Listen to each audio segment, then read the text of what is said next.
पुंडलिकवदार विठ्ठल श्री ज्ञानदेव तुकाराम पंढरीनाथ भगवान की जय। माऊली ज्ञानेश्वर महाराज की जय। जगद्गुरु तुकाराम महाराज की जय। सद्गुरुनाथ भगवान की जय। हरि ओम तत्सत।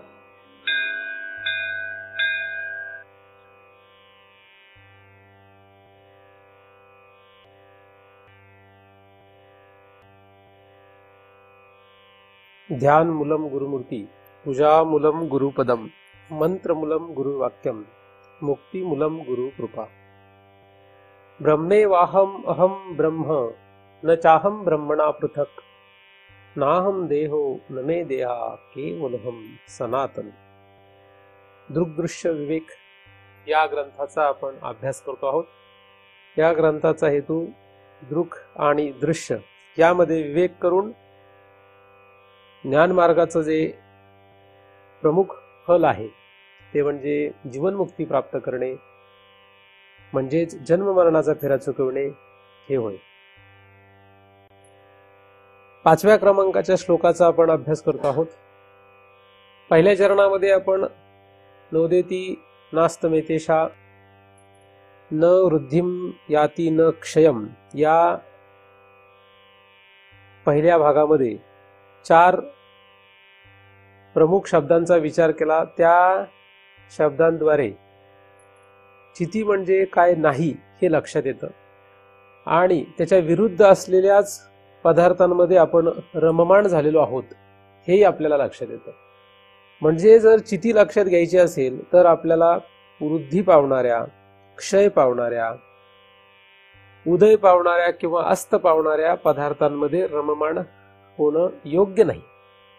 त्या पदार्थांशी व्यवहार करू नये असं अजिबात नाही, परंतु त्या पदार्थामध्ये आपण रममाण होऊन अनंत जन्मांचे संस्कार स्वतःच्याच ठिकाणी निर्माण करतो आणि अनेक जन्म इकडून तिकडे भटकत राहतो। ही फार दुर्दैवी अवस्था आहे, परंतु ही फक्त महाराजांनी सांगितलं म्हणजेच लक्षात येते, किंवा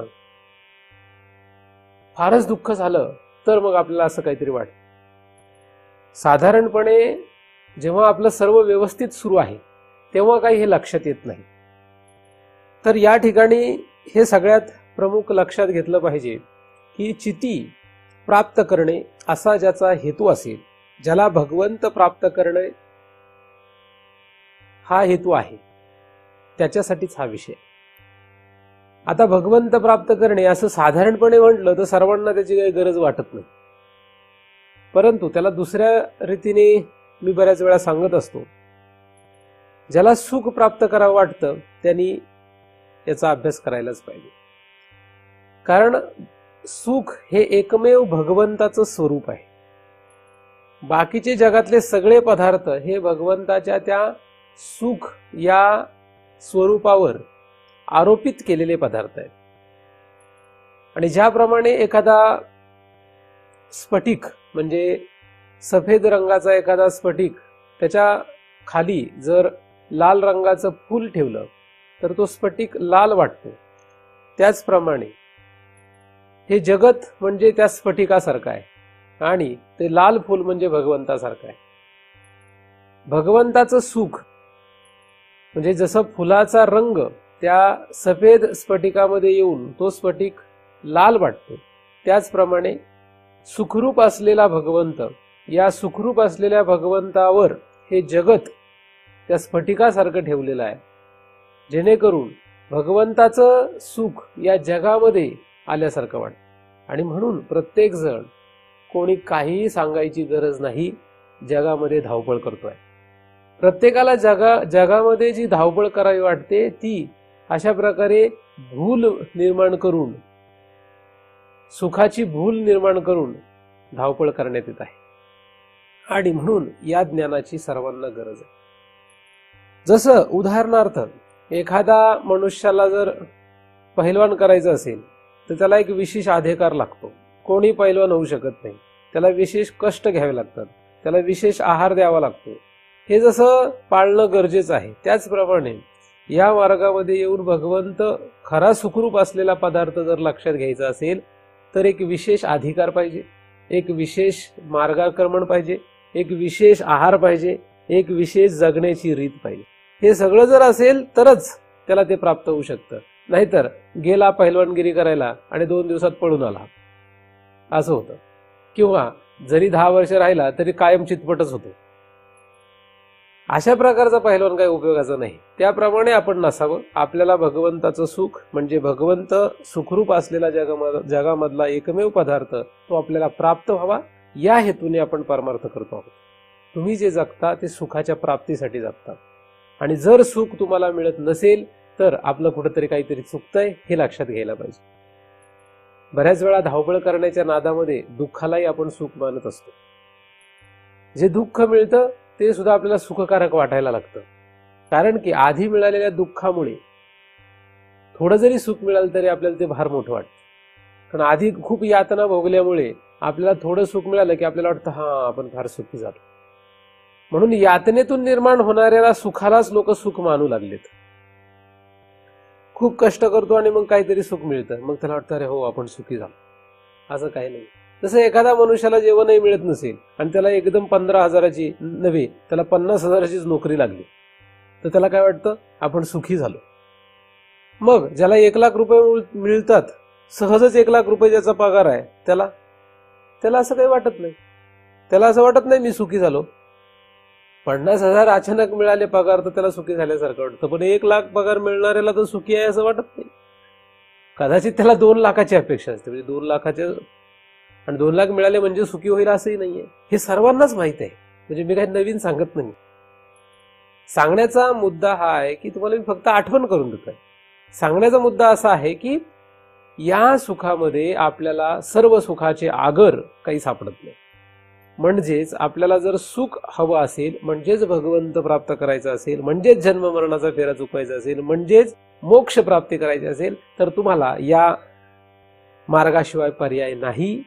या मार्गात तुम्हाला आज नाही तर उद्या यावंच लागेल, या जन्मी नाही तर पुढील जन्मी. जेव्हा केव्हा शक्य होईल तेव्हा तुम्हाला इकडे यावंच लागेल. ज्या अर्थी तुम्ही इथे आलात त्या अर्थी तुम्ही स्वइच्छेने इथे पोहोचलेला आहात असं समजायला काही हरकत नाही. कारण तुम्ही काही लहान नाही, तुम्हाला कोणी काही उचलून इथे बसवलेलं नाही. पण ज्या अर्थी इथे बसलेले आहात त्या अर्थी तुम्हाला काहीतरी तुमची स्वइच्छा इथे ओढून आणत असेल म्हणून तुम्ही आलेले आहात. इथे येता म्हणजे याचं सार्थक करून घ्या. या विषयामध्ये काय गमक आहे हे लक्षात घेण्याचा प्रयत्न करा. तो आचरणात ठेवावा की नाही, तो आपण वापरावा की नाही हा प्रत्येकाचा वैयक्तिक प्रश्न आहे. इथे आपण येतो ही फक्त माहिती घ्यायला येतोय. मी जे काही बोलतो ही फक्त माहिती आहे, हे काही कृती नाही आहे. मी दिलेल्या माहितीच्या आधारे तुम्हाला कृती करणं अपेक्षित आहे. मी सांगितलं आणि तुमचं काम झालं असं नव्हे. कारण तेवढा उच्च अधिकार प्रत्येकाचा नसतो. म्हणून मी सांगितल्यानंतर ती फक्त माहिती ठरते, त्याची कृती मात्र तुम्हाला स्वतःला करणे आहे.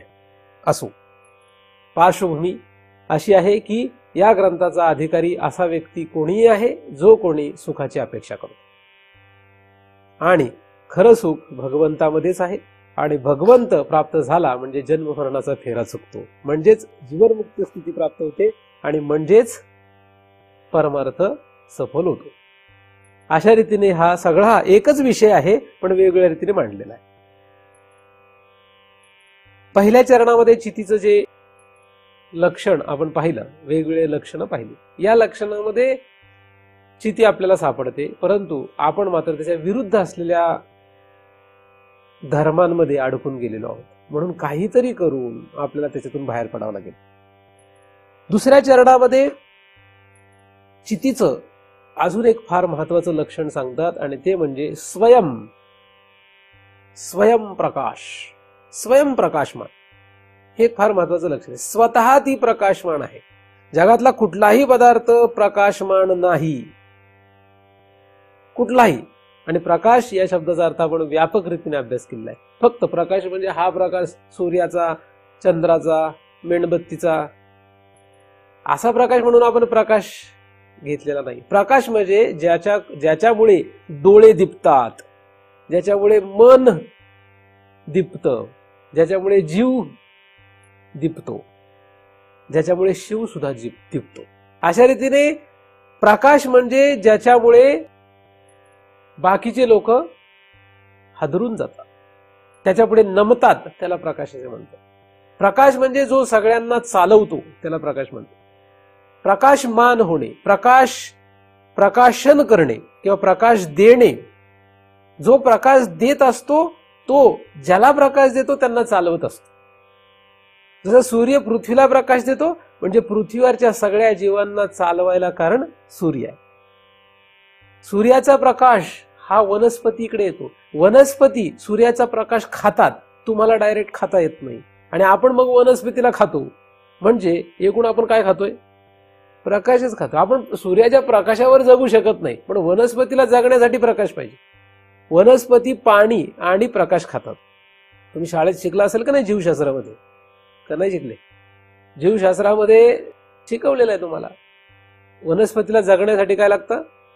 प्रकाश. आणि त्यासाठी एक प्रयोग पण तुम्ही पाहिला असेल. एक कुंडीमध्ये झाड लावा, ते अंधारात ठेवा, आणि ती कुंडी खिडकीच्या बाजूला ठेवा, तर ते झाड खिडकीच्या दिशेने असं बाहेर जायचा प्रयत्न करतं. असा एक प्रयोग होता शाळेमध्ये, जीवशास्त्रामध्ये. म्हणजे प्रकाश खात असते, प्रकाशाच्या दिशेने का जाते? कारण प्रकाश हे ते ग्रहण करत असते. तर सांगायचा मुद्दा असा आहे की जो प्रकाश दुसऱ्याला जगवतो तो प्रकाशन करणारा असतो त्यांचं. म्हणजे सूर्य हा पृथ्वीचं प्रकाशन करणारा आहे. तर सगळ्यांचं प्रकाशन करणारा जो कोणी आहे त्याला भगवंत असे म्हणतात. भगवंत हा सर्वांचं प्रकाशन करतो, सर्वांना प्रकाश देतो. आता प्रकाशन करणं म्हणजे सिद्धी करणं. त्यांची सिद्धी, त्यांचं अस्तित्व हे त्या प्रकाशावर अवलंबून आहे. पृथ्वीवरच्या सर्व जीवमात्रांचं अस्तित्व सूर्याच्या प्रकाशावर अवलंबून आहे. सूर्याचा जर प्रकाश नसेल तर पृथ्वीवरचा एकही जीव मात्र अस्तित्वात राहू शकत नाही.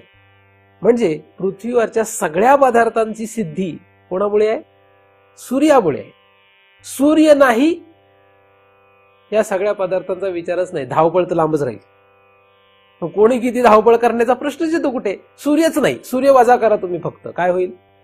सूर्य जर वजा केला तर तुमची धावपळ संपली, तुमचं अस्तित्व संपलं, तुमची सिद्धीच होणार नाही, तुमची सिद्धी राहिली नाही. सिद्धी म्हणजे अस्तित्व. तुम्ही सिद्धच होणार नाही, अस्तित्वच राहणार नाही. मग पळापळ कसली करणार? म्हणजे आपल्याला जर पळापळ करायची आहे इकडून तिकडे इकडून तिकडे, तर आपलं अस्तित्व असायला पाहिजे, आपली सिद्धी असायला पाहिजे. आपले जर आपण सिद्धच होत नसू, म्हणजे आपण अस्तित्ववान नसू, तर मग आपण पळापळ कशी करणार? आणि हे ज्याच्यामुळे होतंय, म्हणजे आपलं अस्तित्व ज्याच्यामुळे आहे तो सूर्य आहे.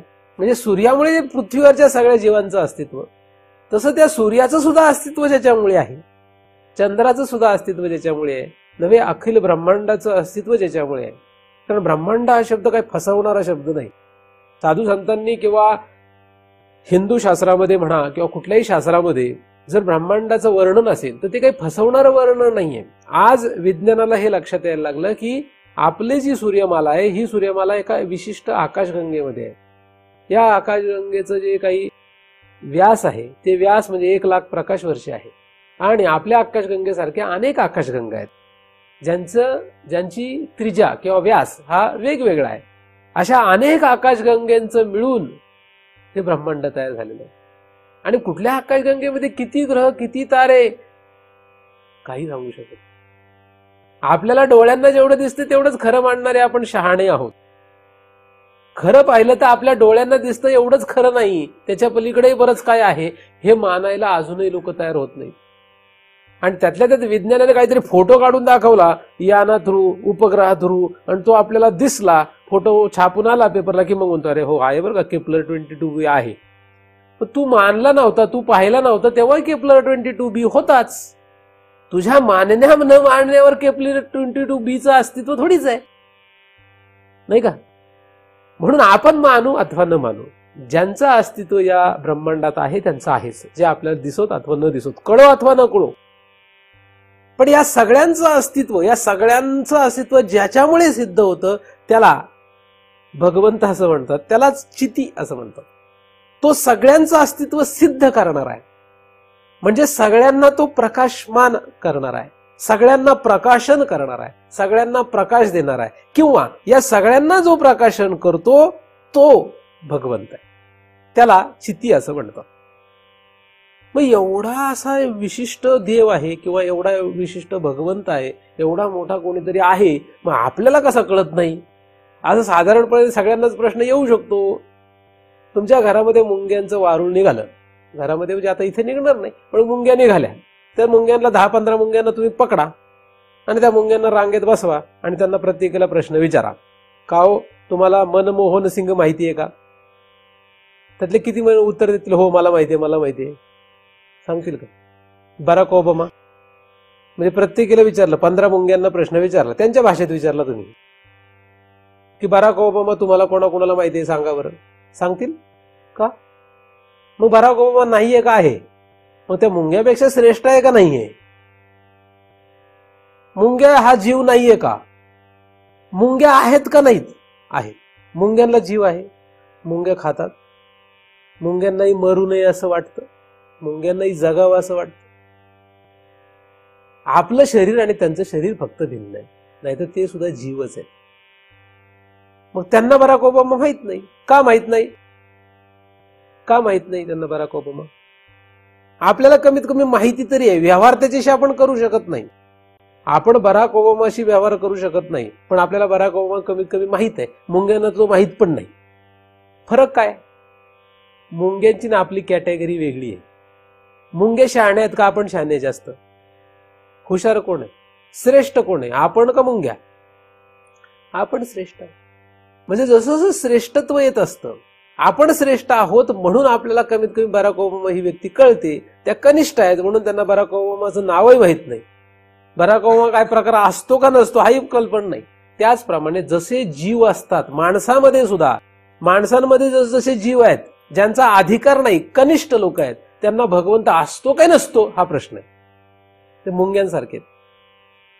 आणि काही जे थोडेसे त्यांचा अधिकार वाढतो, ज्यांचं सत्व वाढतं, अंगामध्ये ज्यांचं सत्व वाढेल, त्यांना वाटायला लागतं की भगवंत असेल, आहे. व्यवहार भगवंताशी करता येत नाही, भगवंताची व्यवहार नाही करता येणार, पण भगवंत आहे असं कधी वाटायला लागतं? अंगातलं सत्व वाढले. अंगातलं सत्व कधी वाढतं? जेव्हा अंगातला मद कमी होतो, अंगातली मस्ती कमी होते. आणि अंगातली मद आणि मस्ती कमी कधी होते? जसं तरुण पण खालावतं, तरुण पण जसं खाली खाली खाली जायला लागतं, जर्जरत्व जसं यायला लागतं, तेव्हा अंगातली मद आणि मस्ती संपुष्टात येते. तिथपर्यंत मद मस्ती संपुष्टात येण्याची शक्यता फार कमी असते, फार कमी लोकांकडे असते. ते म्हणजे विवेक सगळ्यांकडे नसतो. तर अंगातलं शारीरिक बळ, आर्थिक बळ हे कमी जेव्हा होईल तेव्हा मनुष्य अंगामधलं सत्व वाढलेलं आहे असं समजावं. काही काही शारीरिक बळ असताना, आर्थिक बळ असताना सुद्धा भगवंताचं अस्तित्व मानतात, पण यांची संख्या कमी आहे. असो, कोणाच्या मानण्या न मानण्यावर या चितीचं अस्तित्व नाही, उलट तिच्यामुळे सगळ्यांचं अस्तित्व आहे. जसं झाडाखाली बसल्यानंतर तो झाडाखाली बसलेला मनुष्य ते झाड लावणार आहे का पुढे ते झाड तोडणार आहे याचा विचार ते झाड करत नाही. म्हणजे ते लावलेलं झाड त्याने असलं तरी त्याला ते झाड सावली देतं, आणि ते झाड तोडायला तो मनुष्य आलेला असला तरी सुद्धा त्याला सावली देतं. मग त्याच्याकडे भेदभाव नाही. त्याचप्रमाणे जो भगवंत आहे त्याकडे कसलाही भेदभाव नाही. म्हणजे तुम्ही त्याला जाणता का नाही जाणत, तुम्ही त्याला जाणण्याचा प्रयत्न करता का नाही करत, त्याच्याशी त्याला काही घेणं देणं नाही. जसं सूर्याला तुम्ही अर्घ्य देता का नाही देत याच्याशी सूर्याला काही घेणं देणं नाही. रोज तुम्ही उठल्यानंतर सूर्याला थँक्यू म्हणता का? आज तुम्ही मला प्रकाश दिला, आता त्याच्यामुळे मी जगतोय, असं कोणी थँक्यू त्याला म्हटलंय? तुम्हाला कोणीतरी घरात काहीतरी इकडे तिकडे गावात सोबत व्यवहारामध्ये मदत केली, लगेच तुम्ही मला त्याला म्हणता थँक्यू, नाही का? त्याला धन्यवाद देता. आणि ज्याच्यामुळे तुम्ही जगताय त्या सूर्याला तरी कधी थँक्यू म्हटलं तुम्ही? साधारण व्यवहार काय दिसतो? माणसं एकमेकाला मदत केल्यानंतर काय म्हणतात? आभार मानतात. ज्या सूर्यामुळे तुम्ही रोज जागताय त्या सूर्याला कधीतरी आभार मानताय? मग पूर्वजांनी आपली पद्धत ठेवली अर्घ्य वाहण्याची, आणि आपले हुशार शहाणे लोक आता म्हणायला लागले ते कशाला अर्घ्य द्यायचंय? तुला मदत केलेल्या माणसांना तू आभार मानतोस का नाही? मग ज्या सूर्यामुळे तू जगतो त्याला अर्घ्य देऊन तू त्याचा जर आभार मानत असेल त्याचं चुकीचं काय? नाही का? म्हणजे साधारण गोष्ट जरी विचार केली तरी पण मी त्याच्याही पुढे सांगतो, मी तर सूर्याच्याही पुढे भगवंत खरा जो आहे, अरे त्याचा आभार मानणं तर नको मानू. जसं आरोग्य दिलं काय न दिलं काय, सूर्यप्रकाश देतोच. जो सूर्याला नमस्कार करतो त्यालाही सूर्यप्रकाश देतो, जो सूर्याला नमस्कार करत नाही त्यालाही सूर्यप्रकाश देतो. जो उशिरापर्यंत झोपतो त्यालाही प्रकाश देतो, आणि जो लवकर उठून त्याची वाट बघतो त्यालाही प्रकाश देतो. तो काय म्हणत नाही आता हा उशिरा उठला याच्यासाठी मी उगवणार नाही, आणि हा लवकर पहाटे उठून माझी वाट बघतोय आता ह्याच्यासाठीच मी उगवणार, असं तो काही म्हणत नाही. त्याला त्याच्याशी काही घेणं देणं नाही. त्याचप्रमाणे भगवंत जाणणाऱ्याला आणि न जाणणाऱ्याला दोघांनाही समान आहे. त्याने मानू अथवा न मानू त्या दोघांनाही समान आहे. त्याचं स्तवन करू अथवा न करू त्या दोघांनाही तो समान आहे. असा असलेला जो भगवंत आहे, त्या भगवंतावर सगळ्यांचं अस्तित्व आहे, ज्याच्यामुळे सगळे प्रकाशित झालेले आहेत. कारण आपण प्रकाशन करणं म्हणजे अस्तित्व असा अर्थ करून त्याचा विचार करतो आहोत. जर त्याने प्रकाशन केलं नसतं, त्याचा प्रकाश जर सर्वत्र नसता, तर काही चालू शकत नाही. त्याचा प्रकाश, त्याच्या प्रकाशावर हे सगळं सुरू आहे. पण त्याचा प्रकाश म्हणजे मी तुम्हाला आधीच सांगितल्याप्रमाणे, अनेक दिवस आपण याच्यावर विचार केल्याप्रमाणे, प्रकाश म्हणजे स्थूल रूपाने आपण जसा प्रकाश विचार करतो तसं नाही. प्रकाश म्हणजे ज्याच्यामुळे आपलं अस्तित्व आहे. तुम्ही हात का हलवताय, ज्याच्यामुळे हलवताय तो प्रकाश आहे त्याचा. तुम्ही का मला पाहू शकताय, मी तुम्हाला का सांगू शकतोय, मी सांगतो ते तुम्ही का ऐकू शकताय. तुम्ही इथून उठून का जाणार, तुम्ही तुमचा संसार का करणार, तुम्ही खाणार का, कसं खाणार, जे काही आपण करतो न करतो हे सगळं, चांगलं वाईट, धर्म अधर्म, पाप पुण्य, हे सगळ्याला प्रकाशन करणारा तो आहे. आणि असा हा सगळ्यांना जो प्रकाशन करतो तो कशाने प्रकाशित होईल याचा प्रश्न आपल्या पुढे आहे, आणि त्याचा विचार आपण करणार आहोत. की असा हा भगवंत तो कळेल कसा. ठीक आहे, तो सगळ्यांना प्रकाशन करतो हे तुमचं आम्ही ऐकलं मानलं, परंतु तो असा जो श्रेष्ठ कोणी आहे तो आम्हाला कसा कळेल असा प्रश्न आहे, नाही का. कारण जो सगळ्यांना प्रकाशन करतो तो कुठल्या तरी साधनाने प्राप्त झालाच पाहिजे, त्याला कुठल्या तरी साधनाने प्राप्त करायला पाहिजे. असा प्रश्न येणं साहजिक आहे, यायलाच पाहिजे तो प्रश्न. कसा तरी तो प्राप्त झाला पाहिजे. मग त्याला कुठल्या साधनाने प्राप्त करावं, तर असं या ठिकाणी शेवटच्या चरणामध्ये म्हणजे चरणाच्या उत्तरार्धामध्ये साधनम विना म्हणजे कुठल्याही साधनाने त्याला प्रकाशन करता येत नाही, म्हणजे त्याला प्राप्त करता येत नाही असं उत्तर. मग लोक म्हणतील बरं झालं, तो जर कुठल्या साधनाने प्राप्तच होत नाही तर त्याला प्राप्त करायचंच कशाला, नाही का. जर तो साधनाने प्राप्त होत नाही असं जर शास्त्र सांगतंय, मग तुम्ही त्याला प्राप्त करण्याचा प्रयत्न करायचाच का.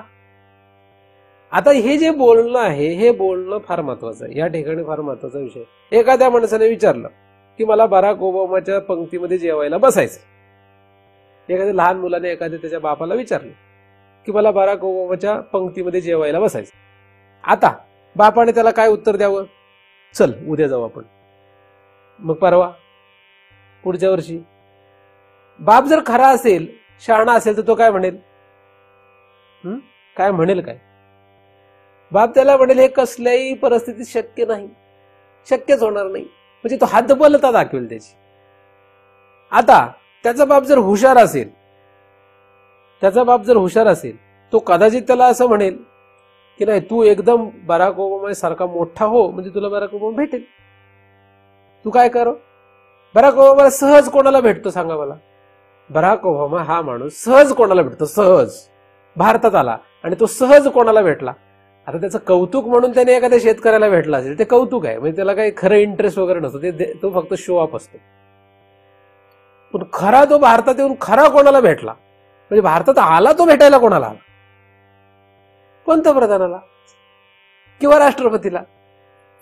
मग तुम्ही जर राष्ट्रपती किंवा पंतप्रधान असेल तर तुम्हाला भेटेल. बरं, आपले पंतप्रधान किंवा राष्ट्रपती जर दुसऱ्या देशात कुठे गेले तर तिथल्या गावातल्या जाऊन एखाद्या माणसाला जरी भेटले तरी त्या माणसाला भेटायला ते गेलेलेच नसतात.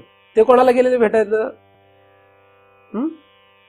कोणाला भेटायला गेलेले ते एक तर तिथल्या पंतप्रधानांना, राष्ट्राध्यक्षाला, कोणाला तरी भेट, नाही का. म्हणजे त्या लेवलला गेला की भेटतो लगेच, असं गणित साधं आहे. ज्या माणसाला भेटायचं त्या माणसाच्या लेवलचं व्हायचं म्हणजे अडचण येत नाही, पटकन भेटता येतं नाही का. त्या माणसाच्या लेवलचं झालो की त्या माणसाला आपण जाऊन भेटायची गरज नाही, कदाचित तो पण आपल्याला येऊन भेटू शकतो. किंवा आपल्याला जरी त्याला भेटायचं ठरलं तरी सहज भेटता येतं. जिल्हाधिकाऱ्याला भेटायचं असेल आणि आपण गेलो जिल्हाधिकाऱ्याला भेटायला, आपल्याला लगेच म्हणतील हा या बस, हा चला चला, आपली वाटच बघता जिल्हाधिकारी, असं म्हणतील काय? नाही. तुम्ही जर IAS ऑफिसर असाल, तुम्ही IPS ऑफिसर असाल, तर जिल्हाधिकाऱ्याच्या दारात गेल्यानंतर सगळे बाजूला होतील, तुम्हाला आतमध्ये सोडतील, ठीक आहे नाही. कारण तुम्ही पण कोण आहात? तुम्ही पण IPS ऑफिसर आहात, तुम्ही पण IAS ऑफिसर आहात, सोडतील लगेच आतमध्ये. का? कारण की समानता नाही का. म्हणजे हुशार बाप त्या मुलाला काय सांगेल, शक्य नाही असं तुला जरी वाटत असलं तरी तू त्या सम हो, त्याच्यासारखा हो, तुला तो लगेच भेटेल. त्याच्या पंक्ती तू रोज जेवण करू शकतो, त्यात काही विशेष नाही का. अवघड काहीच नाही मग.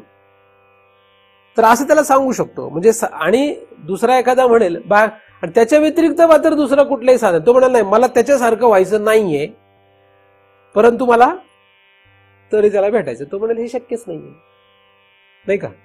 दुसऱ्या कुठल्याही साधनाने बराक ओबामा भेटणार नाही. हा म्हटला मी पिऊनच राहतो, त्याच्या तिथे कामाला लागलो तर म्हणजे कामाला लागतील अशी गॅरंटी काय? सांगता येत नाही ना. बाकीचे कुठलीही साधनं भेटण्यासाठी गॅरंटीच नाही, काही कुठल्याच साधनाची गॅरंटी नाही. म्हणजे तुम्ही राज्याचे मुख्यमंत्री झाले काय, एखादा मोठा मिनिस्टर झाले काय, कुठलेही मंत्री झाले काय किंवा मुख्यमंत्री झाले काय, तरी गॅरंटी नाही. म्हणजे बाकीची साधनं काही खरी नाहीत. आहेत साधनं, मोठा होता येईल, पण तिथपर्यंत गेल्याशिवाय उपयोगच होत नाही. काही तत्सम झाल्याशिवाय, त्याच्यासारखा झाल्याशिवाय खरा उपयोगच होत नाही. तसंच परमार्थामध्ये सुद्धा जो सर्वांना प्रकाशन करणार आहे त्या भगवंतापर्यंत गेल्याशिवाय, तत्सम झाल्याशिवाय, त्याच्यापर्यंत पोहोचल्याशिवाय काही उपयोग होत नाही. बाकीची कुठलीही साधनं त्याला प्रकाशन करत नाही, त्याला प्रकाशन करू शकत नाही. उलट तो सगळ्यांना प्रकाशन करतो. जसं राष्ट्रपती अख्खा देश चालवतो किंवा पंतप्रधान अख्खा देश चालवतो, पण ज्या देशाला तो चालवतो, पूर्ण चालवतो, अख्ख्या देशाला तो चालवतो म्हणजे प्रकाशन करतो. पण त्याच देशातला एखादा अत्यंत गरीब भिकारी माणूस त्या राष्ट्रपतीला भेटू शकत नाही. पण त्या भिकाऱ्यालाही चालवणारा कोण आहे? राष्ट्रपतीच भिकाऱ्याला चालवतो. म्हणजे भिकाऱ्याला जगायला, अस्तित्वाला कारण तो राष्ट्रपती आहे. गावातल्या एखाद्या गरीब शेतकऱ्याला जगवायलाही कारण राष्ट्रपतीच आहे. मग त्याच्यामुळे हे सगळ्यांनाच अस्तित्व आहे. परंतु हे मात्र त्याला कोणीच भेटू शकत नाही. तो त्यांना सगळ्यांना जगवतोय, पण हे पण त्यांना भेटू शकत नाही. तसंच भगवंत म्हणजे चिती सर्वांना प्रकाशन करते, पण ज्यांना ज्यांना ती प्रकाशन करते ते कोणीच त्याला भेटू शकत नाही. जसा भिकारी, जसा शेतकरी, गावचा सरपंच, जिल्हाधिकारी, मुख्यमंत्री, मंत्री हे सगळे जसे आहेत, हे तसेच भगवंताच्या पुढे आपण जर शरीरात विचार करू लागलो तर हे शरीर, सूक्ष्म शरीर, कारण शरीर हे तसेच आहेत. उलट हे शरीर जे आहे, हे शरीर म्हणजे भिकाऱ्यासारखं आहे. जसा भिकारी कधीही राष्ट्रपतीला भेटू शकत नाही, तसं हे शरीर कधीही भगवंताला भेटू शकत नाही. म्हणजे ह्या शरीराला तर अजिबातच अधिकार नाही. सगळ्यात भिकारी जर आपल्याकडे काय पदार्थ असेल तो आहे शरीर, आणि हा सुद्धा आपण द्यायला तयार नाही. याचा उपयोगच नाही काही. पण ह्याच्यावर सुद्धा आपला इतका तादात्म्य आहे, ह्याच्यावर सुद्धा इतका आपला अहंकार आहे की आपल्याला ह्याला सुद्धा सोडायची तयारी नाही. म्हणजे भिकार पण सोडायची तयारी नाही. मग राष्ट्रपती कसं मिळायचं? भिकाऱ्याला जाईल तू भिकार पण सोड, तुला राष्ट्रपती भेटू शकतील. तो म्हणतो नाही, मला भिकार पण सोडायचं नाही, मी आपल्या गल्ली बोळामध्ये भीक मागणारच, पण मला राष्ट्रपतीला भेटायचं. मग शहाणा माणूस म्हणाला तू भिकार पण सोड बाबा, तर तुला मिळेल. तसं या शरीरामध्ये असलेले जे तादात्म्य अध्यास आहे, या शरीरामध्ये जो अहम आहे, अहंकार आहे, हे मी आहे, मी आहे, मी आहे, मी आहे, असा जो आपला भाव आहे, हा सोडल्याशिवाय आपल्याला पुढे जाण्याचा चान्स नाही. सरपंच पद सोडल्याशिवाय मुख्यमंत्री कसं होता येईल? मुख्यमंत्री पद सोडल्याशिवाय कॅबिनेट मिनिस्टर कसं होता येईल? कॅबिनेट मिनिस्टर पद सोडल्याशिवाय पंतप्रधान कसं होता येईल? पंतप्रधान पद सोडल्याशिवाय राष्ट्रपती कसं होता येईल? नाही हे सोडायचं नाही ते पण करायचं असं नाही, मी गावचा सरपंच पण राहणार आणि राष्ट्रपती पण राहणार, कसं शक्य आहे? संविधानातच ते येत नाही, नियमातच बसत नाही. म्हणजे उच्च उच्च पदार्थ कळून घ्यायचं असेल, उच्च उच्च पातळी गाठायची असेल तर नीच पातळ्या सोडाव्या लागतात, कनिष्ठ पातळ्यांचा त्याग करावा लागतो. मी नवरा आहे, मी बायको आहे, मी आई आहे, मी बाप आहे, मी मुलगा आहे, मी मुलगी आहे, मी आजोबा आहे, मी आजी आहे, मी अमका आहे, मी तमका आहे, हे सगळं कनिष्ठ व्यवहार आहे. आणि त्याच्यात इतके दृढ आहे आपण की त्याला काही सांगताच येत नाही. इतकं त्याच्यामध्ये आपल्याला मजा वाटते, म्हणजे फार बरं वाटतं. म्हणजे कदाचित तुम्हाला हे आमचे महाराज आहेत आणि आम्ही यांच्यासोबत असतो असं म्हणायला लाज वाटेल, पण हा माझा मुलगा आहे, ही माझी सून आहे, हा माझा नातू आहे, ही माझी आई बाप आहेत असं म्हणायला काय फार मजा वाटते, गोड वाटतं, आतमध्ये फार बरं वाटतं. आता हा बाहेरचाच भाग आहे. भिकारपणामध्ये आपल्याला जास्त रस आहे. मग चित्ती कळेल कशी? भिकारपणातून कधी चित्तीचं प्रकाशन होणार नाही. भिकारपण हे साधन राष्ट्रपतीकडे नेत नाही का नेईल? भिकारपणाची साधनं कटोरी, रोज रोज 1-1 रुपया गोळा करणं, हे साधन राष्ट्रपतीकडे पोहोचेल का? तर भिकारी म्हटलं मी हे सगळे पैसे गोळा करून राष्ट्रपतीला भेटणार आहे, जमेल असं कधी? कटोरीत त्यांनी कितीही पैसे गोळा केले तर राष्ट्रपतीला भेटता येईल का त्याला? नाही तर एखाद्या भिकाऱ्याने ठरलं मी रोज 1-1 रुपया असा भीक मागणार आणि बराक ओबामाला भेटायला विमानाने जाणार, कधीतरी जाता येईल का त्याला? अख्खं आयुष्य जरी त्याने भीक गोळा केली तरी अमेरिकेचं तिकीट त्याला गोळा करता येईल का? एवढं होईल का त्याला? गेलं तरी परत येता येईल का? व्हिसा काढता येईल का? पासपोर्ट काढता येईल का? काय होईल का त्याचं त्या 1-1, 2-2 रुपयाच्या नाण्यांनी? काय होऊ शकत नाही. काहीतरी करून त्याच्यातून बाहेर पडलं पाहिजे ना. आता कसं पडायचं, काय पडायचं हा नंतरचा विषय, पण बाहेर पडावं लागेल. त्याने ठरवलंच तो बाहेर पडू शकतो, ठरवलं नाही तर बाहेर पडू शकत नाही. चोऱ्यामाऱ्या करणाऱ्या फासे पारद्याचा एक मुलगा, त्याने ठरवलं हे आपले आईबाप, आपले नातेवाईक हे सगळे जे करतात हे बंद करायचं. हे लोक रोज उठून चोऱ्यामाऱ्या करतात, हाणामाऱ्या करतात, आपण हे असली कामं करायची नाही असं त्याने ठरवलं. सगळ्यांचा विरोध पत्करून शाळेत शिकला आणि मास्तर झाला. बघा कोण मुलगा? फासे पारदी. रोजचा धंदा काय त्याचा? लुबाडणे लोकांना, माऱ्यामाऱ्या करणे, चोऱ्यामाऱ्या करणे, घात करणे, हे त्याचा रोजचा व्यवसाय आणि पिढ्यानपिढ्याचा. म्हणजे अशी एक पेपरमध्ये आलेली घटना सांगतोय मी, सत्य घटना सांगतोय मी, काही मनाचं नाही सांगत आहे. तो काय झाला, तो मुलगा मास्तर झाला. त्यानेच ते सगळं स्वतःच चरित्र लिहिलं होतं त्याच्यामध्ये की आमचा वडिलोपार्जित व्यवसाय काय आहे. आणि त्याने बदललं, तो राहिला नाही. तो कोण झाला? चांगला उत्कृष्ट मास्तर झाला. म्हणजे त्याने जर ठरवलं तर तो होऊ शकतो. तसं आपण जर ठरवलं याच्यातून बाहेर पडायचं, ज्या साधनाने चिती मिळणार नाही त्या साधनामध्ये रममाण व्हायचं नाही.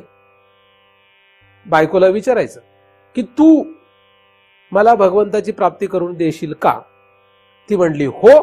मी म्हणतो आयुष्यभर तिच्यासोबत राहा आणि ती म्हणेल ते करा. ते साधन काय ना तुम्हाला? बायको हे काय? बायको हे साधन आहे. बायको हे व्यवहार करण्याचं साधन आहे, भगवंत प्राप्तीचं साधन थोडीच आहे. पण जर समजा बायको हे भगवंत प्राप्तीचं साधन असेल तर तिला विचारावं आपण आणि तिचाच उपयोग करून घ्यावा. व्यवहार मात्र ठेवलं तर प्रश्न येत नाही. काही अडचणीने समजा बायको मेली, काही कारणाने मेली, आता यमाने तिचा प्राण हरण केलं, मग हा काय करतो का? हा काय करू शकतो? काय करू शकतो? काही करू शकत नाही, काहीच करू शकत नाही. तो हातबल आहे ना तो. मग उद्या त्याला हे लक्षात घेतलं पाहिजे की मी उद्या हातबल आहे. मग आज फक्त व्यवहार मात्रच बायकोला ठेवे. बायकोशी फक्त व्यवहार मात्र विषय आहे, फक्त व्यवहारापुरती तिची व्यवस्था करणे किंवा तिची जे काही विल्हेवाट लावणे तेवढंच. सुखाची अपेक्षा तिच्याकडून करू नये. सुख बायको देऊ शकत नाही.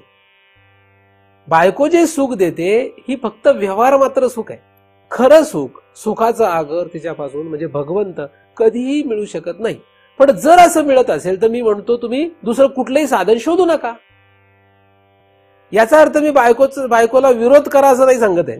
मी असं म्हणतोय की व्यवहार मात्रच त्याचं ठेवा. कुठल्याही पदार्थाचं एक महत्व असतं, तेवढ्यापुरतंच ते राहिलं तर बरं असतं. कुठल्याही पदार्थाला एक विशिष्ट महत्व आहे, पण त्याच्यामध्ये जर आपण अनंत जन्म गटांगळ्या खाणार असू तर तो पदार्थ आपल्याला घातक ठरलाय.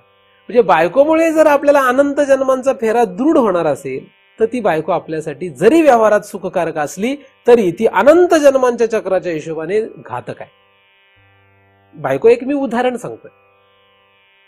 जगातला कुठलाही पदार्थ असो, जो पदार्थ तुम्हाला मनुष्य देहापुरता सुख द्यायला कारण होतो पण अनंत जन्मांचं दुःख द्यायला कारण होतो, तो पदार्थ तुम्ही साधन म्हणून वापरता, त्याच्यामध्ये रममाण राहता, हे फार चुकीचं आहे.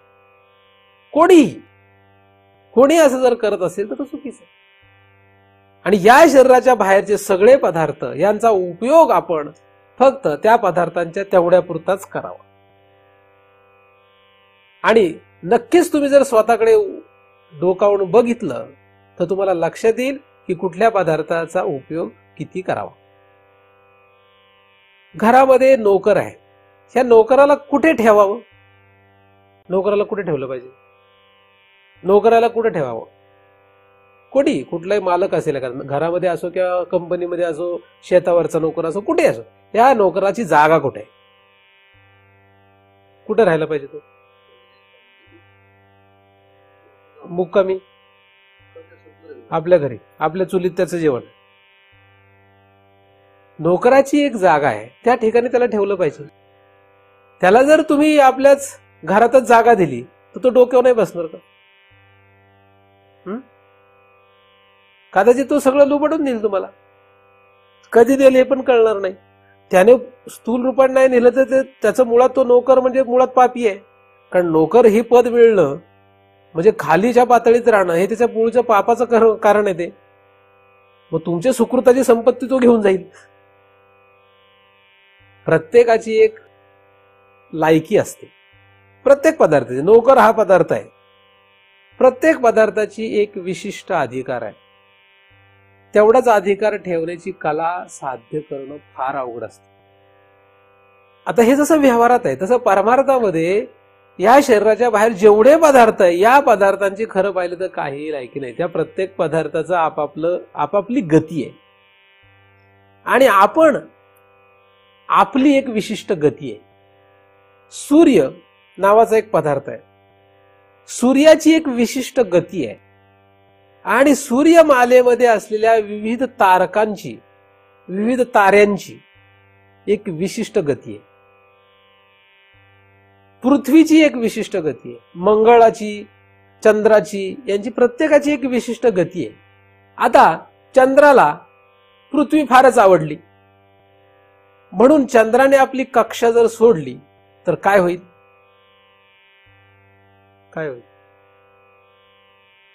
चंद्र संपुष्टात जाईल. चंद्र संपला. पृथ्वी संपेल का नाही माहित नाही.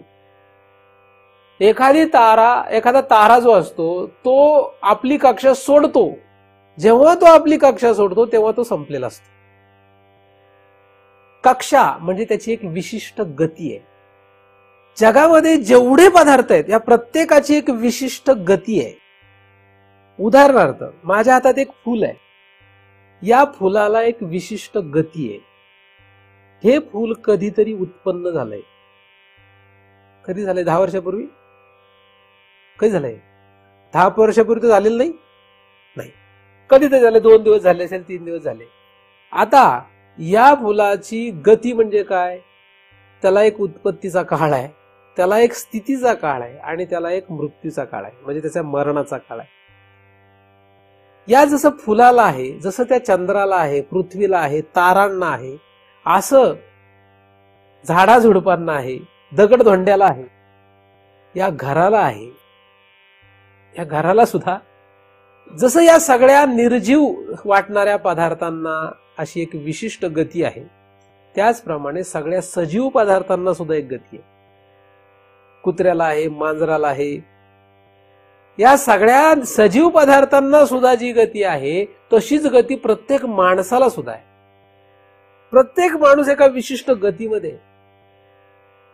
त्या माणसामध्ये असलेले विविध कर्म त्याला त्या गतीमध्ये ठेवणारे आहेत आणि त्या गतीला बदलण्याचा अधिकार दुसऱ्या माणसाला नाहीये. सूर्य पृथ्वीला प्रकाश देऊ शकतो, पृथ्वीची गती बदलू शकत नाही. त्या प्रकाशावर पृथ्वीवरचे जीव जगू शकतात, पण पृथ्वीची गती बदलू शकत नाही. म्हणजे काही विशिष्ट गोष्टी चेंज होतील, त्याच्यात परिवर्तन होईल, पण पृथ्वीची गती नाही बदलू शकत. सूर्यामध्ये जर खरंच एवढं सामर्थ्य आहे जीव जगवण्याचं, नाही का, आपण आता सूर्याचं खूपच महती केली, सूर्यामध्ये खरंच जर एवढं जीवांना जगवण्याचं सामर्थ्य होतं, त्याने मंगळावर पण जीव निर्माण करून दाखवावेत, चंद्रावर सृष्टी निर्माण करून दाखवावी त्यांनी, सूर्याने. का करत नाही? मग सूर्य जगवतो ना पृथ्वीवरची सृष्टी सगळी, असं आपण म्हटलो. त्याच्यामध्ये खरंच जर एवढी शक्ती आहे तर त्यांनी चंद्रावर सृष्टी निर्माण करून दाखवावी, मग त्याने मंगळावर सृष्टी निर्माण करून दाखवावी, बुध, शुक्र, गुरु ह्या सगळ्या ग्रहांवर सृष्टी निर्माण करून दाखवावी. त्याला ते करता येत नाही, कारण यांची प्रत्येकाची एक विशिष्ट गती आहे आणि त्या गतीमध्ये बदल करण्याचा त्या सूर्यालाही अधिकार नाही. म्हणून जरी सूर्य हा जगाला प्रकाशन करणारा, प्रकाश देणारा असला तरी सुद्धा तो त्यांच्या गतीत बदल नाही करू शकत. पृथ्वीवर सजीव निर्माण व्हावेत, त्यांची व्यवस्था व्हावी, त्यासाठी सूर्याचा प्रकाश उपयोगाला यावा, ही एक गती आहे. माणसं जी आहेत, माणसं मात्र फार विचित्र आहे. सूर्य काही असं म्हणत नाही की पृथ्वीला मी प्रकाश देईनच आणि चंद्राला अजिबात देणार नाही, असं सूर्य काय म्हणत नाही. तो आपला फक्त प्रकाश म्हणतोय, तो त्याच्या गतीत आहे. पृथ्वी आपल्या गतीत आहे, चंद्र आपल्या गतीत आहे.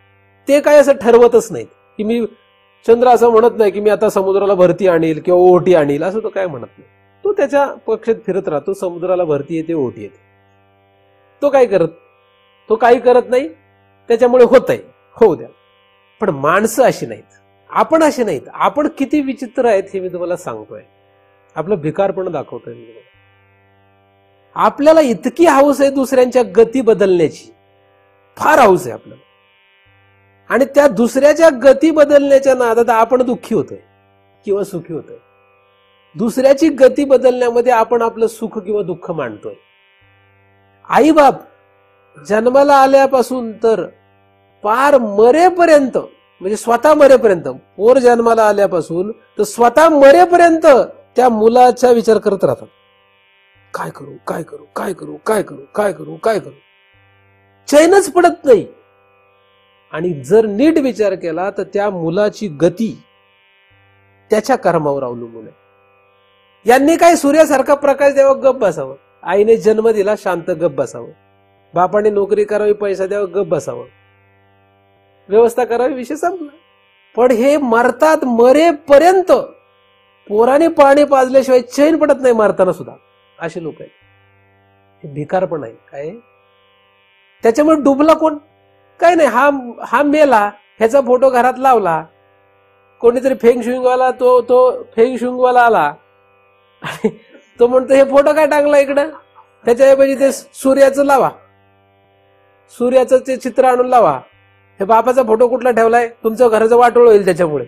बापाचा फोटो काढला आणि फेंग शुईंगवाल्यांनी सांगितलं म्हणून तो निसर्ग चित्र लावलं. नाही तर मग ते सूर्याचं टोकं मिळतं काहीतरी, ते लावलं. असं मी पाहिलेत घर. त्या बापाने घर बनवलं, तो मेला तेव्हा ह्याच्या हाताने पाणी पिल्याशिवाय त्याला चैन पडत नव्हतं, आणि याने काय केलं, त्याचा फोटो सुद्धा ठेवला नाही. सत्य घटना सांगतो मी तुम्हाला, तुम्हाला काही मी कथा नाही सांगत. मग काय झालं, त्याचं भलं झालं काय? त्या भिकारपणामध्ये त्याला काय मिळालं? चिती मिळाली, भगवंत मिळाला, काय मिळालं? आपण नको नको त्या गोष्टीमध्ये एवढे गुंतलोय. कोणाच्या कर्मामध्ये, कोणाच्या गतीमध्ये आपलं नाक खुपसून बसतोय आपण, आपल्याला कळत नाही. ह्याचं कसं व्हायचं, त्याचं कसं व्हायचं. काही काही लोकांना तर चैनच पडत नाही, त्यांना फक्त कसं व्हायचं ह्याचं टेन्शनच असतं.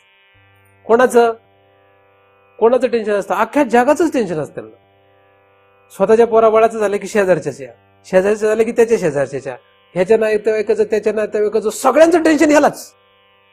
तो पास झाला नाही का, नापास झाला का, कसा काय नापास झाला, क्लास नव्हता लावला का, काय झालं, मास्तरने मार्क कमी दिले का, इतकं टेन्शन. माझ्याकडे लोक खूप येतात म्हणून मला माहिती.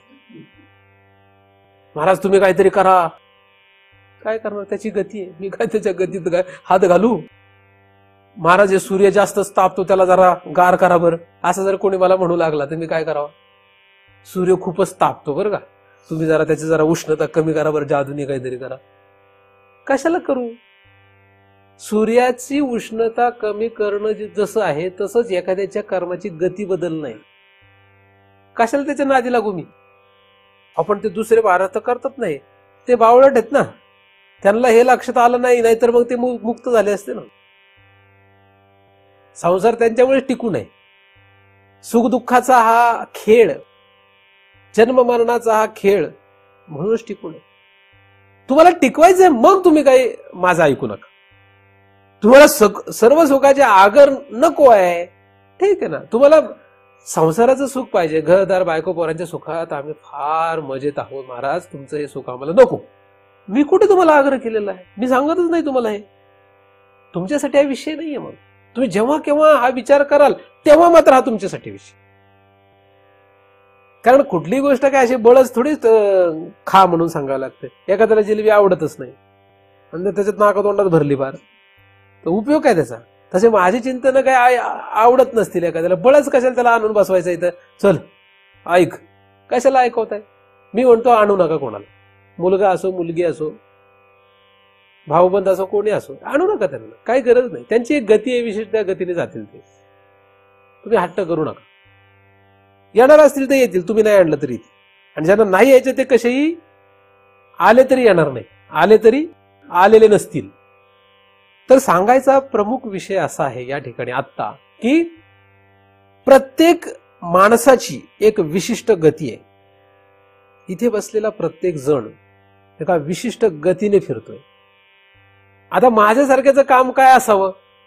सूर्याचं काम कसं असतं? फक्त पृथ्वीला प्रकाश द्यावा. पृथ्वीला प्रकाश देण्यासाठी सूर्य प्रकाश देतो. कायसाठी प्रकाश देतो? तो फक्त प्रकाश देतो. तो कोणाला देतो वगैरे नाही, तो प्रकाशमान. पण आपण जर म्हटलं सूर्याने ठरवलेलंच दिसतंय, रोज उगवायचं लोक पृथ्वीला प्रकाश द्यायचा, काही ठरवलेलं नाही, तो प्रकाशमान आहे फक्त, बस एवढंच खरं आहे. तसं महाराजांनी काय करावं? महाराजांनी फक्त बोलावं. तुमच्या गतीचा मी विचार करू नये, मी फक्त बोलायचं काम करतो. मी जर तुमच्या गतीचा विचार करायला लागलो तर केवढं डोक्याला टेन्शन आहे. ह्याचं कसं व्हायचं, त्याचं कसं व्हायचं. तुम्ही व्यवहारात जरी एवढा नियम वापरला ना, तुम्ही किती शांत आणि स्थिर व्हाल. काय डोक्याला टेन्शन राहील का? सगळ्यांची व्यवस्था कराल तुम्ही. मी चिंतन सांगतोच ना, एकही चिंतन माझं व्यवस्थित असं मी बंद केलं नाही, सगळं व्यवस्थित सांगतो. पण मला कोणाचंच टेन्शन नाही. तुम्ही म्हणाल तुम्ही अलिप्त झालेत त्यापासून. ती कला आहे, साधी गोष्ट ही. तुमच्या टेन्शन घेण्याने जर सगळ्यांचंच बदलणार असेल, मी म्हणतो तुम्ही जागा झाल्यापासून झोपेपर्यंत टेन्शनच घेत राहा. तुमच्या काळजीने जर सगळं बदलणार असेल, तुम्ही रडून रडून रडून नंतर मग म्हणता येत नाही, ते काय त्यांच्या नशिबातच होतं. मी आधी सांगत होतो ना, मग सुरुवातीला सांगत होतो, त्याच्या कर्माची एक विशिष्ट गती आहे. तुम्ही त्याची चिंता करू नका. तुम्ही सूर्यासारखे राहा, तुम्ही तळपत राहा. ज्याला प्रकाश घ्यायचा तो घेईल, ज्याला नाही घ्यायचा, ज्याच्या जमिनीवर जीवसृष्टी तयार होईल त्याच्या जमिनीवर जीवसृष्टी तयार होईलच. आणि ज्याच्या ठिकाणी खास खळगे राहायचे त्याच्या ठिकाणी खास खळगे राहणारच. जसं सूर्याच्या प्रकाशामुळे पृथ्वीवर जीवसृष्टी निर्माण व्हायची ती होतेच, आणि चंद्रावर खास खळगे राहायचे ते खास खळगेच राहतात. तसं महाराजांनी सांगावं ते सांगावं, ज्याच्याकडे सृष्टी निर्माण होईल बोधाची त्याच्याकडे होईल, आणि ज्याच्याकडे खास खळगे राहायचे त्याच्याकडे खास खळगे राहतील. त्याचं महाराजांनी का चिंता करावी? त्याचप्रमाणे तुम्ही तरी का चिंता करताय? कोणाची चिंता करत बसले तुम्ही? कोणाच्या गतीचा विचार करताय तुम्ही? मुलगा पासच होत नाही, मुलं अभ्यास करत नाही, काय काय प्रश्न लोक घेऊन येतात. अरे अरे, फार म्हणजे फार कठीण वाटतं. मग इतके उत्कृष्ट प्रश्न असतात लोकांचे. गती बदलण्याचा खेळ आहे हा सगळा. तुम्ही तुमचं काम करा. मी तुम्हाला काम बंद करायला सांगितले का? मी तुम्हाला सांगितलं हे बंद करा, तुम्ही तुमचं करता. तुम्हाला वाटतंय ना करावं म्हणून करा. मी तुम्हाला असं काही करण्यासाठी आमंत्रण देत नाहीये की हे करा, असं नाही म्हणत. तुम्हाला वाटतंय ना करावं, करा. तुम्हाला जे वाटतं ते तुम्ही करा. पण त्याच्यामध्ये तुम्ही जे काही गुंतून पडले, ते साधनच आपल्याला सुखाला कारण वाटत असेल, बायको ही आपल्या सुखाला साधन नाही हे लक्षात येणं गरजेचं आहे. आणि जरी असलीच तर फक्त तेवढ्यापुरतीच आहे. कुठपर्यंत आहे? फक्त तेवढ्यापुरतीच आहे, एवढं लक्षात ठेवा. ती काही मरणोत्तर अनंत जन्मांसाठी नाहीये. तेवढ्यापुरती म्हणजे एक जन्मापुरतीच आहे, असं जरा धरलीच तर एक जन्मापुरती आहे. मरणोत्तर अनंत जन्मांच्या खेळामध्ये ती नाहीये. मागच्या जन्मी तुम्ही कोणाची बायको होते आणि कोणाचा नवरा होता, तुम्ही कोण होता ती कोण होते, कुठलं माहिती? आलं लक्षात? हे पहिलं काय करा, हे लक्षात घ्या की कुठलाही पदार्थ हा जो आहे तो त्याच्या एका विशिष्ट गतीने जात असतो. ठीक आहे, तो आपल्यासोबत आहे, तुम्ही तुमच्या गतीने इथे आलेले आहात. माझं काम आहे तळपणं, तुम्ही तुमच्या गतीने जाणार आहे. म्हणून आला काय आणि गेला काय. आला तो आपल्याला प्रिय आहे, गेला तो सुद्धा प्रियच आहे. आपल्याला अप्रिय असा प्रकार काही नाही. आला तरी प्रिय, नाही आला तरी प्रिय. कोणाचा द्वेषचा किंवा तिरस्काराचा हा प्रश्न येत नाही. एखाद्याची व्यवस्था केली म्हणजे त्याला वाटतं की हा आपल्यावर फारच प्रेम करतो, आणि त्याची व्यवस्था नाही केली की त्याला वाटतं अरे हा आपला विरुद्ध माणूस आहे. असं जगाचं काय गिव्ह अँड टेक पॉलिसी आहे. म्हणजे त्याला दिल्या घेतल्याची, जन हे सुखाचे दिल्या घेतल्याची, त्याला गिव्ह अँड टेक पॉलिसी होय. सगळेच आई बाप सकट पोरं बाळ. एखाद्या नवऱ्याने बायकोला म्हणावं की मी तुला आता कुठल्याही प्रकारे मदत करणार नाही, कुठल्याही प्रकारे तुला सुख देणार नाही, पैसे नाही, काही नाही, काही नाही, काही नाही, बंद. मला सांगा काय मिळेल त्याला?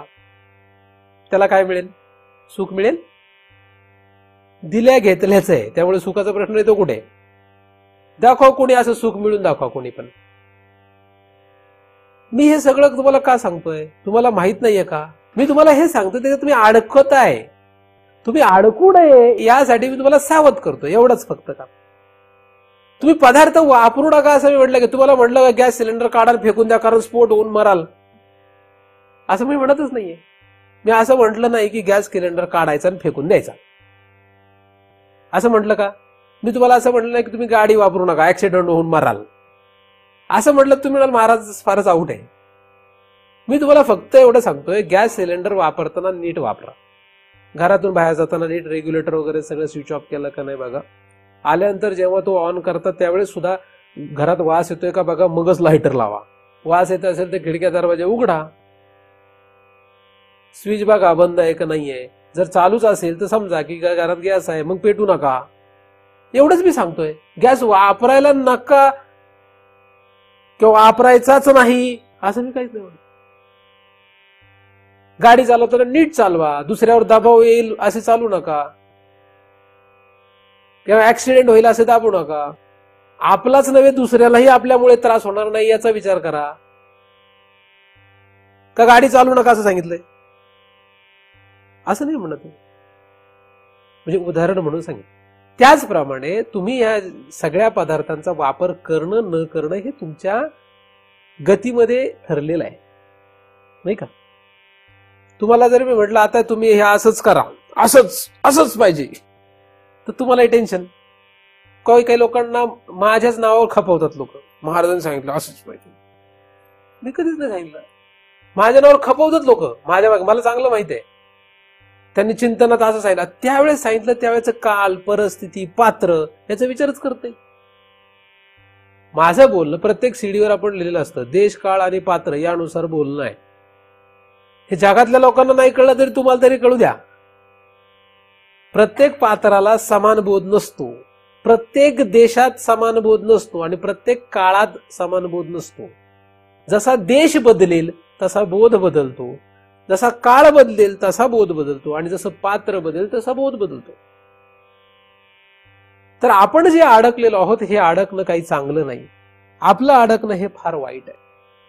तुम्ही अडकू नये. आपलं भिकार पण गेलं पाहिजे. या सगळ्या साधनाने चिती मिळणार नाही. या सगळ्यांना जगवते चिती. कोण जगवते?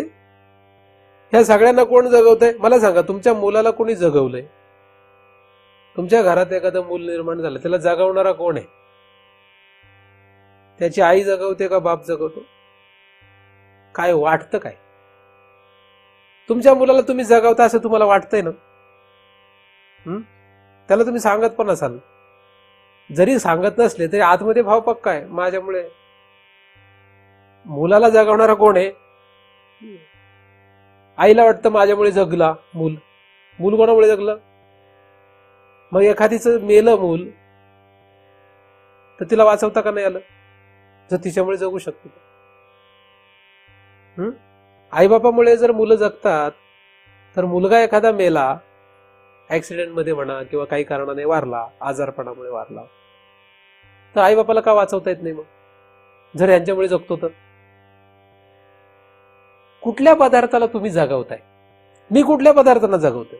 आपण कोणाला जगवतोय? कोणाचं अस्तित्व आपल्यामुळे आहे? तुमचं माझ्यामुळे? आपल्या या जगातल्या कुठल्या पदार्थांचं अस्तित्व आपल्यामुळे? या घराचं आपण समजतोय घर माझ्यामुळे, या घराचं अस्तित्व आपल्यामुळे वाटतं. आणि हे ज्यांचं वाढत जातं ते भयंकर अहंकारी होतात. 10 एकर जमीन आहे माझी, मी कमावली आहे, माझी आहे, हा अहंकार वाढत जातो. तिथं फारच वाटोळं झालं. जगातल्या कुठल्याही पदार्थाचं अस्तित्व आपल्यामुळे नाही, हे पहिलं लक्षात घ्या. सगळे आपल्या ह्याच्या बाहेरचाच विचार करतोय आपण. इथून बाहेरच्या कुठल्याही पदार्थाचं अस्तित्व आपल्यामुळे नाही. कुठल्याही पदार्थाचं अस्तित्व आपल्यामुळे नाही. म्हणजे ही व्यक्ती यांचं अस्तित्व माझ्यामुळे नाही. यांना प्रकाशन करणारा म्हणजे अस्तित्व यांचं ठेवणारा कोण आहे? तो आहे. जो आहे त्याला चिती असं म्हणतात. ती कळायची आपल्याला अजून. म्हणजे गावात एखाद्या तुम्ही पार खेड्यामध्ये जा, एकदम खेड्यामध्ये जा, आणि त्यांना म्हणा तुम्ही जे जगताय ना रोज, त्याला कारण कोण आहे माहितीये का? तो म्हणेल सांग कोण आहे? राष्ट्रपती आहे. तो काय म्हणेल? खेड्या गावामध्ये, अत्यंत खेड्या गावामध्ये जाऊन जो नांगर धरतोय आपला माणूस, रोज जगतोय कसा तरी, त्याला जाऊन तुम्ही शहाणपण शिकवलं की तुझं जे जगणं आहे ना रोजचं, ह्याला कारण कोण आहे? राष्ट्रपती. तो काय म्हणेल? तो ऐकेल का? ऐकणारच नाही. तसं जर एखादा म्हणला की तुमचं अस्तित्व त्याच्यामुळे, तर कळायला काय होतं? अवघड होतं. म्हणजे एखाद्या मुलाने जर बापाला म्हटलं तुम्ही जास्त शायनिंग मारू नका, माझं अस्तित्व तुमच्यामुळे नाही त्याच्यामुळे, तर बाप काय म्हणेल? बघतो तुझं 7 बाऱ्यावर कसं नाव येत आहे, माझ्यामुळे नाही ना, त्याला बोलव मग 7 बाऱ्यावर नाव लिहायला. म्हणेल का नाही? का नाही म्हणायचं? हे मुलाला माहिती आहे, म्हणून म्हणतच नाही. तर अशा रीतीने काय जगामध्ये नुसता खेळ आहे. पण याचा आपल्याला दुष्परिणाम काय भोगावा लागतोय? आपण ह्याच्यामध्येच अडकून गेलोय. मरताना सुद्धा आपण ह्याच्यातच मरणार आहोत. या सगळ्या पदार्थांच्या गतीचा आपण विचार करत नाही. त्याच्यामुळे आपण भयंकर रात्रंदिवस टेन्शन मध्ये, फार दुःखाचा कळस गाठला, आणि आता काहीच पर्याय नाही हे लक्षात आलं की मग म्हणतात लोक, काय ना ते होणारच होतं ना, आता काय त्याला, आता देवापुढे आपण काय म्हणणार? मग देवापुढे म्हणतात आधीच म्हणा चांगलं काय वाईट काय. मुळात देव तर लांब राहिला, त्याच्या कर्माची गती आहे. चांगलं काय आणि वाईट काय तुमचं काम आहे, तुम्ही सोडून द्यावं अरे असं नाही म्हटलं मी आधीच सांगितलं. सिलेंडरचा स्फोट होणारच असेल तर होणारच आहे. घरात गॅसचा वास येतो तरी लायटर पेटवला, स्फोट झाला ना मेला, होणारच होतं. असं म्हटलं तर गाडीचा ऍक्सिडेंट व्हायचा असेल तर होईलच. काटा तिथं दिसतोय 160 पर्यंत, ऍक्सिलेटर पण दिसतोय, दाबतोय. आता महाराजांनी सांगितलेलं आहे त्याची गती आहे गाडीची, आणि ऍक्सिलेटरची पण गती असते. त्याच्यावर पाय ठेवायचे आपल्याला माहिती आहे. पाय ठेवून दिला 40, 100, 100, 120, 150, 160, महाराजांनी गती सांगितलेली आहे. होणारच असेल तर होईलच. मग चालेल का असं? असं नाही सांगत आहे मी, कारण काही लोक त्याचा गैरअर्थ घेऊन काय करतील, गाडी खाली कोणी मारणार असेल तर मरेलच ना, मी गाडी चालवाय सांगायची, मला गाडीची फक्त गती माहिती आहे, असं नाही येते. याचा अर्थ असा होत नाही की तुम्ही कुठल्याही पदार्थांच्या गतीचा विचार न करता काहीही करा असं नाही सांगत आहे. तुम्ही त्या कुठल्याही पदार्थाच्या गतीमध्ये तुम्ही त्याच्यात गतिमान होऊ नका. सूर्य हा पृथ्वीच्या गतीमध्ये गतिमान होत नाही. चंद्र हा पृथ्वीच्या गतीमध्ये गतिमान होत नाही. त्याची स्वतःची गती आहे, तो स्वतः त्या गतीमध्येच फिरत राहतो. एवढं जरी करता आलं तरी तो त्याच्यापासून अलिप्त राहतो. सूर्य हा पृथ्वीपासून अलिप्त आहे, पृथ्वी ही चंद्रापासून अलिप्त आहे, चंद्र हा वेगवेगळ्या आकाशगंगेपासून अलिप्त आहे. त्यांच्यामध्ये आहे पण त्यांच्यापासून अलिप्त आहे. आणि सगळ्यात चांगलं उदाहरण तर आकाश सर्वांमध्ये आहे पण सगळ्यांपासून अलिप्त आहे. म्हणजे आकाश तर ह्या अलिप्ततेमध्ये सर्वात श्रेष्ठच आहे. एवढी कला साध्य करणं फार लांबची गोष्ट आहे. पण सुरुवातीला एवढं नक्की लक्षात घ्या की जो सगळ्यांना प्रकाशन करतो तो या सर्व स्थूल पदार्थांनाही प्रकाशन करतो. पण हे स्थूल पदार्थ तो सगळ्यांना प्रकाशन जरी करत असला तरी या प्रकाशन केलेल्या या स्थूल पदार्थामध्ये आपण जर रममाण राहिलो तर मात्र आपल्याला तो कळत नाही, कारण यांच्याद्वारे त्याची प्राप्ती होणार नाही. जसं भिकारपणामुळे एखाद्याला राष्ट्रपतीशी भेट होऊ शकणार नाही, त्याचप्रमाणे आपण जर हाच विचार करत आलो, याच पातळीवर राहिलो तर आपल्याला कधीही म्हणजे याच्या बाहेरच्या कुठल्याही पदार्थांचा विचार रात्रंदिवस करत राहाल तर चितीचा प्रश्न तुमच्यासाठी नाही, कोणासाठीच नाही. जो कोणी या देहाच्या बाहेर पडलेल्या कुठल्याही पदार्थांचा विचार करत राहील त्याला कधीही चिती कळणार नाही. नाहीतर कुत्र मेलं आणि 15 दिवस नव्हे 15 वर्ष रडत बसला. कोण? कुत्र मेलं आणि रडत किती दिवस बसला? 15 वर्ष त्याची आठवण काढून रडत बसला. आता काय करणार? ह्याच्या बाहेरचा पदार्थ आहे. अशा रीतीने लोक कुठल्या पदार्थांविषयी कधी कसे रडत बसतील सांगतात. जे तुमच्या हातात नाही, जे पदार्थ तुमच्या हातात येतात ते तुम्ही वापरा. जे तुमच्या हातात येत नाही त्यांचा विचार करू नका. आपल्या हातात 1 करोड आले, 1 करोडचा विचार करा, तेवढे वापरा. गेले विचार करू नका, सोडून द्या. जगातला कुठलाही पदार्थ असो, जो पदार्थ तुमच्याकडे येईल त्याचा वापर कसा करायचा तेवढा वापर करा, पण त्याच्यात गुंतू नका. त्याच्यात गुंतणं हे घातक आहे. तो वापरणं न वापरणं हा आपला विषय नाहीये. ज्याला वापरावे वाटतात त्याने वापरावे, ज्याला नाही वापरावे वाटतात त्याने नाही वापरावे. पण गुंतला तर अडचण आहे. म्हणजे एखाद्या स्त्रीकडे 100 साड्या असल्या तर मी म्हणतो राहू दे, काय हरकत नाही, तू वापर किंवा नको वापरू, पण त्याच्यात गुंतून नको पडू.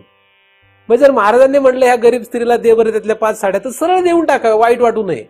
मग 5 साड्या दिल्या आणि 5 वर्ष लक्षात राहिले, दिल्या दिल्या दिल्या दिल्या दिल्या, मग तो गुंतलेला आहे. अलग लक्षात. म्हणून महाराजांना 1 रुपया दिला तर लक्षात ठेवू नये. काही काही लोक हुशार आहे, फाटक्याच नोटा देतात जळालेल्या, लक्षात ठेवण्याचा प्रश्न येत नाही. उलट ती पण लक्षात राहते, फाटकी नोट महाराजाला दिली, फाटकी नोट महाराजाला दिली, फाटकी नोट महाराज दिली, म्हणजे दिली तर दिली परत गुंतला. ही फार अडचणीची गोष्ट. पदार्थ वापरा किंवा न वापरा हा मुद्दा महत्वाचा नाही. या पदार्थांमुळे आपण त्यांच्यात गुंतून राहिलो आणि चिती कळेना हा दोष आहे. या पदार्थांमुळे तो कळत नाहीये, या साधनांमुळे तो कळत नाही. म्हणून पैसा असो, घर असो, बायको असो, कोणी असो, या जगातले कुठलेही पदार्थ असो, हे आहेत तर असू द्या, नाहीत तर नसू द्या. म्हणजे एखादा मुलगा आला आणि त्याला बायको आहे आणि तो जर महाराजांना म्हणला आता काय करू, तुझे आहे तर राहू दे. आणि एखादा संन्यासी आला आणि तो म्हणला आता बायको नाहीये काय करू, मग आता कर म्हणू आणि ह्याला सोड म्हणू. तुझ्याकडे आहे तर राहू दे, तुझ्याकडे नाही तर नसू दे. संन्याशाकडे बायको नाही तर त्यांनी नसावी, तसेच राहावं. आणि ह्याच्याकडे आहे तर त्यांनी असू द्यावी. पण याने असली तरी गुंतू नये, त्याने नसली तरी गुंतू नये. कारण संन्यासी नसल्यामुळे गुंततो आणि हा असल्यामुळे गुंततो. मग दोघात फरक काय? दोघातला फरक काय? दोघात काहीच फरक नाही. संन्यासी आणि दोघही नरकालाच आहेत. म्हणजे बायको असली तरी गुंतला नाही पाहिजे आणि नसली तरी गुंतला नाही पाहिजे.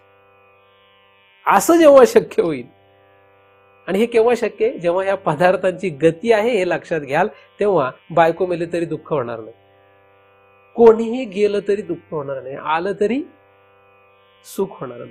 मग तुम्ही म्हणाल आलं तर सुख नाही, गेलं तर दुःख नाही, मग त्याला काय अर्थ? हे जे आहे म्हणजे जे आलं गेलं याच्यामुळे निर्माण होणारं सुख दुःख, याच्याही पलीकडे एक सुख आहे हे माहित नाही आपल्याला. ते सुख लक्षात येण्यासाठी आधी ह्याला संपवावं लागेल. कारण मी तुम्हाला आधी सांगितलं, यातना आल्यानंतर जे सुख मिळतं त्यालाच आपण सुख मानतोय. यातना भयंकर भोगल्यानंतर जे सुख मिळतं त्याला आपण सुख मानायला लागलोय. म्हणून खरं सुख जे आहे ते लक्षात येईना. ही अडचण काय झाली आपली? बाबा एक फार उत्कृष्ट त्याला दृष्टांत सांगत होते. आता आपल्याकडे वेळ नाही, नंतर कधीतरी पुन्हा एकदा मी तो दृष्टांत सांगेल. पण एक उत्कृष्ट दृष्टांत सांगायचे की हे सुख कसं आहे आपलं, तर सांगू. तो दृष्टांत सांगतो, विषय संपेल. एक माणूस होता, तो गावामध्ये राहत होता. त्या दृष्टांताचा अर्थ त्यावेळेस त्या काळानुसार पात्रानुसार वेगळा आहे, परंतु आता आपल्या गरजेनुसार मी तो सांगतो. तो मनुष्य गावात राहत होता, त्याला काही नाही, पडून राहायचा, नुसतं पडून राहायचं, काही काम नाही, धंदा नाही, काही नाही. लोक यायची, त्याला एक कोणीतरी आपल्या धैर्य हे खा भाकर का काहीतरी द्यायचे, त्याला खायला प्यायला द्यायचे. तो मस्त मजेत चालत, त्याला काम नाही, काही नाही, काही सुखात जगत होता. एक जण त्याला शहाणा आला, त्याने शिकवलं. अरे म्हटलं, काय नुसतं पडून राहतो, त्यापेक्षा जरा काहीतरी काम कर. मग त्याने विचारलं, काम केल्याने काय होईल? मग त्याने सांगितलं, काम केलं म्हणजे तुला स्वतःचं अन्न मिळवता येईल, कपडे मिळवता येतील, घर मिळेल, आमकं मिळेल, सगळं त्याला शिकवलं. त्याला म्हटलं, काय काम करू? तो म्हटला, काही जवळ जंगल आहे, या जंगलामधून लाकडं तोडून आणायची आणि गावात विकायची, झालं, त्याच्यातून पैसे मिळतील, तुझा फायदा होईल. तो म्हटला, माझ्याकडे कुऱ्हाड नाही. तो म्हटला, मी देतो. त्याची कुऱ्हाड घेतली, गेला जंगलात, लाकडं तोडली, आणली, विकली, त्याच्यातून पैसे मिळाले. हळूहळू त्या लक्षात आलं, खरंच की आपण आधी जो असं जो भिकाऱ्यासारखं जगत होतो, त्यापेक्षा आता हे मस्त आहे. आता तो तिकडे जातो, लाकडं तोडतो. आधी आरामात होता, सुखात होता. खरं पाहिलं तर काय, त्याला अन्न किती लागत होतं? काही जास्त लागत नव्हतं, तेवढं त्याला आपोआपच मिळायचं. पण आता त्याला कष्ट वाढल्या, पण त्या कष्टात त्याला काही सुख आहे का दुःख आहे? त्याला दुःख आहे, पण दुःख वाटत नाहीये. कारण ते कष्ट करत असताना त्याला जे पैसे मिळतात, त्या पैशात त्याला सुख वाटतंय. म्हणजे पैशामध्ये सुख वाटत असल्यामुळे शारीरिक यातनेमध्ये, शारीरिक दुःखामध्ये त्याला दुःख वाटेना.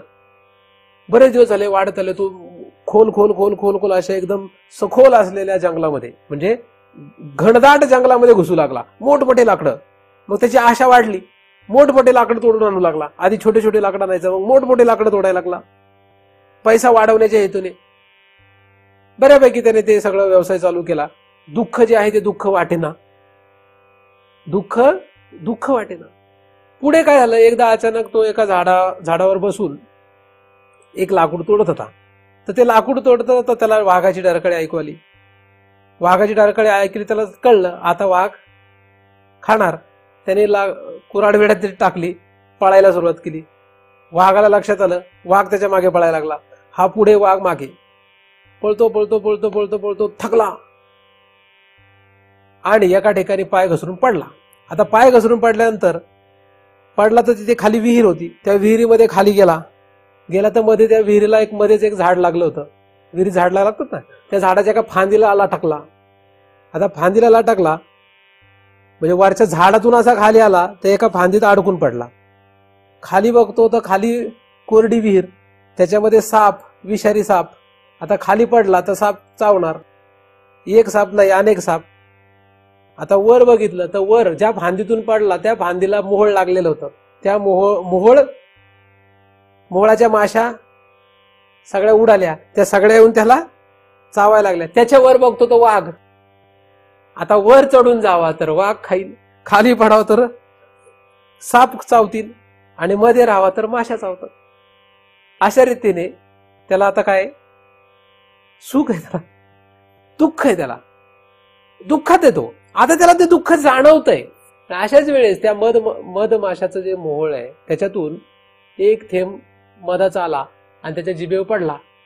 त्याला किती बरं वाटलं असेल, केवढा थकला होता तो. तहान, भूक, कारण पळाल्यानंतर त्याला तहानलेला, भूक लागलेली, खाली साप आहे विषारी, वर वाघ खायला बसलेला आहे, माशा चावतायत. पण अशा वेळेस त्या मधमाशांच्या पोळ्यामधलं थेंब थेंब मध त्याच्या तोंडावर पडतंय. कसलं सुख आहे.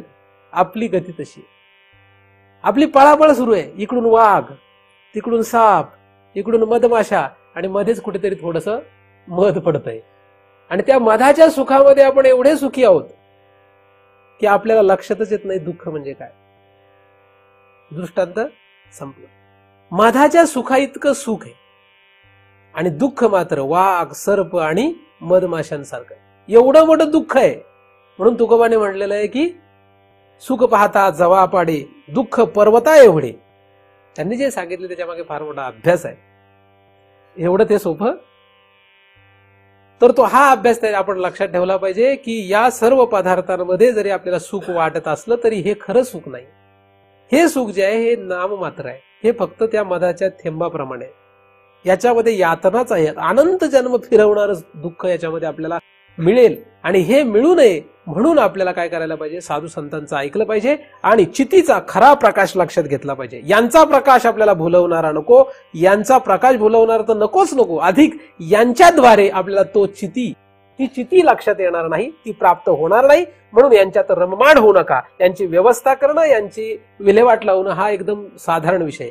या पदार्थांचा वापर करा अथवा करू नका हा तुमचा वैयक्तिक विषय आहे. परंतु या पदार्थांमध्ये तुम्ही वापर करून किंवा न करून जर अडकत असाल तर मग चिती मात्र लक्षात येणार नाही. सर्वांनी हा विषय नीट लक्षात ठेवावा.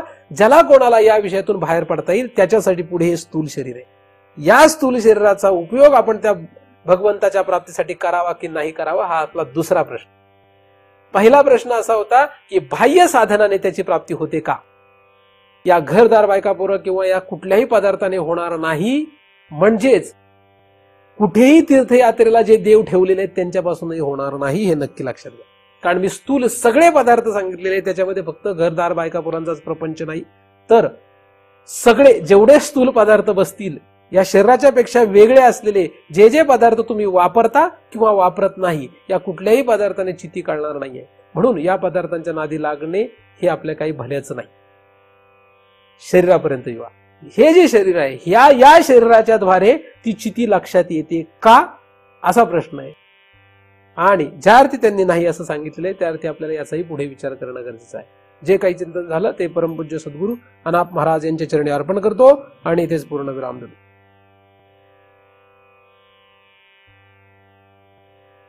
कुंडलीकवरदा हरि विठ्ठल श्री ज्ञानदेव तुकाराम पंढरीनाथ भगवान की जय.